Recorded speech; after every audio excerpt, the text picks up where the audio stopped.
To me, hard work means challenge, and it's both physical labor as well as mental work, and trying to combine those things to overcome obstacles.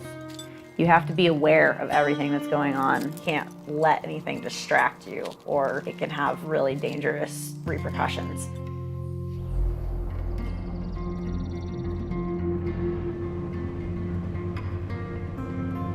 The first time I went to Yosemite, I remember driving into Yosemite Valley and watched the wall of El Capitan get lit up. I still will drive in and be struck with that same sense of awe that I felt the first time.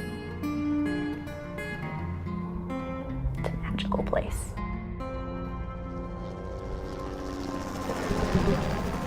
My name's Josie McKee. I worked on the Yosemite Search and Rescue team for 3 seasons, the busy season in the park when most rescues wind up happening.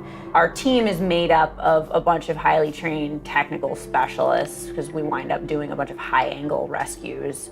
The grand nature of the walls in Yosemite lends itself to really needing people that are proficient. Back in the 60s, the rangers really didn't know what to do when people got injured. They started pulling in just rock climbers to help them on rescues, and that was the beginning of getting our team started. Being able to get selected to be a member of that team was a really big goal in my life. I grew up in Pescadero, just a little ways north of Santa Cruz. I think I started climbing at the gym when I was about 10. My fear of heights was extreme, and I remember saying repeatedly, I'm gonna die, and having this full panic moment. As soon as I'm on the ground, I forgot that feeling, and I'm like, this is rad, I wanna go back up there. I think that's what drove me to climbing, was that challenge.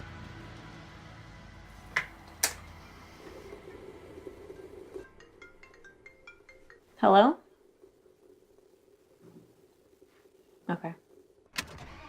There's definitely sacrifices I make in my personal life in order to work on Yosemite Search and Rescue. You have to be within a 30-minute response time. I swear a call goes out when I'm about to make dinner, every time. The visitation of the park ramps up hugely in those months of May and June. That's when we wind up getting the most rescues. People get injured, people get killed out there, and to be able to help them out because I have this skill set is super important. Copy that.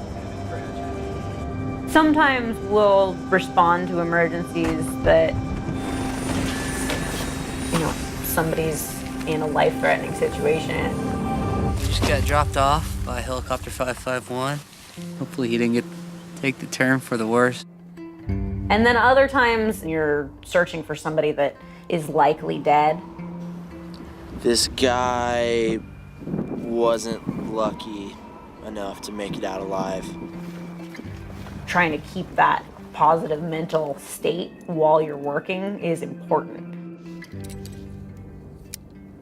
To go back and know that you're gonna get some call that you're gonna have to go pull the body out of the river again. Things just hurt a little bit more when you do see something bad happen to a fellow human being. Working on search and rescue exposed me to death a lot more than most people get exposed to it. And so I appreciate that in my work, even though it has been traumatizing at times. But I think it also gave me a little bit of an ability to cope with the death of people that are close to me.